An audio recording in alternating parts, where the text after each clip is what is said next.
Hey everybody, it's me, Liv. Welcome to this month's Grads of Team Tiny's Hop. This month we are going to be doing the theme of hearts, and we have a fantastic sponsor here, which is actually one of our participants in our group who is giving out a giveaway. So the information is going to be below.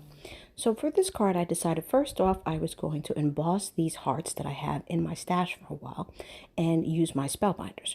Once I have them all embossed, and I'm actually going to do 4 of them, isn't this great the way it came out? I'm going to go ahead and start inking them up. But I wanted to go ahead and do 4 of them before I did that. Now that they are all embossed, it's time for the distress inked. Now, as you see this packet here that we were all given to use from Crescent Creations, she sent these pastel heart clay bits that she sells at her store, and I wanted to go ahead and match those. So I'm going to be pulling out colors that are similar here in my distress inks. So I'll be working with Cracked Pistachio, Salty Ocean, One Lipstick, and I ended up deciding to actually go with a yellow, which is the Squeezed Lemonade with it, instead of the Victoria Violet that you see here in my camera picture. Now, for those of you who have not participated or in one of these hops before, the Grads of Team Tiny are a group of channels that come together usually once a month to follow a theme, and most of us have met together in the original Team Tiny, which was a group that was formulated to help small craft channels gain some exposure and work together in regards to growing their channels. All the ones who are in the graduation group have over 1,000 subscribers, and we are just now working on growing our channels to be even more successful. So this is a hashtag driven hop. So you will see the hashtag below above, which is Grads of Team Tiny Hearts, and that is the way you'll be able to find all the participants who are going to be in this hop. So let me get back to the card. So as you see, I'm going ahead and using these 3 colors. Initially, I thought of green, but then I realized as I was inking, the blue and the yellow are coming together to create some shades of green, which is perfectly fine because I didn't want too much of an overwhelming green. So when I was putting these hearts together, I decided I'm going to go with a slimline card instead. Now, when I'm inking up a large surface, I tend to pull out this waffle media mat that you see underneath here. This really helps kind of make your paper stay a little bit better when you're using some ink. And for this one, all I wanted to do was bring in the same exact colors. This is not going to be perfect blending because that was not the goal here, since I'm going to be using some dyes with it and you're not going to see the backgrounds as much. I just wanted to pull in the same exact colors that I used with the hearts. So again, I'm using that One Lipstick, Squeezed Lemonade, and Salty Ocean, and just going ahead and inking up this entire background here. Once I have all that situated, I figured it's time for a little bit of splatters with Distress inks. One of the great things about them is that you are able to use water on them and create these splatters. I did actually use pretty big droplets. You may want smaller droplets depending on your own personal preference. It just adds a nice little effect here to the background. So I'm just dabbing up the excess of the water, and now I'm going to move on to using my die cut.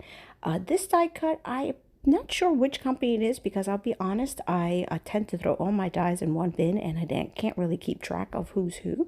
But this is a slimline die that I have in my stash, and I actually ended up having to use some plastic from a 12 by 12 layout bag. I had brought acrylic sheets for slimline cards, but I can't find them anywhere. You know, this is what happens when I reorganize my office. I end up losing things. But anyway, I went ahead and used the plastic from a 12 by 12 container, and I figured that would be another good way to create that acetate type front here. When I am putting down any type of acetate or plastic covering, clear covering, I am going to use score tape because I feel like that is the least of the messy options in order to do this. So I'm going to go ahead and put my score tape all around. And a step you really can't skip is to go ahead and make sure you use your bone folder to get that score tape down, so it's a lot easier to pick up. So once I have all that set, I'm going to go ahead and put that plastic down. And I'll just go ahead and cut off any excess here. I actually did make it larger than the card, but sometimes that's easier for me to make sure that it all lines up perfectly. So once I've trimmed that down, I'm going to go ahead and then mount this and the background, which I am going to keep using in this card because I really like the edging that came out on it, and use the hearts as part of the center. So here I have my 4x9 base, which is the usual size of a slimline. Some do it a little bit smaller, which is like 8.5 by 3 3/4 size, but I generally tend to use a little bit of a larger size. So now that I know where that can go, I am going to go ahead and glue down the middle so that I can put the hearts in. Now I opted not to pop up the hearts because I was afraid that using sequence mixes in here and those clay bits from Crescent Creations would get stuck behind them. So I'm going to put my art glitter glue. I am going to just glue down these hearts onto the background area here, so they are a centered feature. And then once all that is set, I can add my sequence mix in here. Now I am using foam tape. This is a roll that I have in my stash that is going to help pop up that outer layer that you saw, so that it is all set for when I do my sequence. Now a cool trick that I had seen online from another YouTuber is when you are going to mount this, to only take the backing off of 3 sides and leave one still sealed so that it's easier to enter and put in your sequences. So you will see me do that. So with this particular bag of clay hearts and the sequences that I pulled out, because they're somewhat similar in matching color. Now, as a reminder, if I didn't mention it before, please remember to like, comment, and subscribe on all the participants of this collaboration hop. And a big thank you again to Crescent Creations for being our sponsor.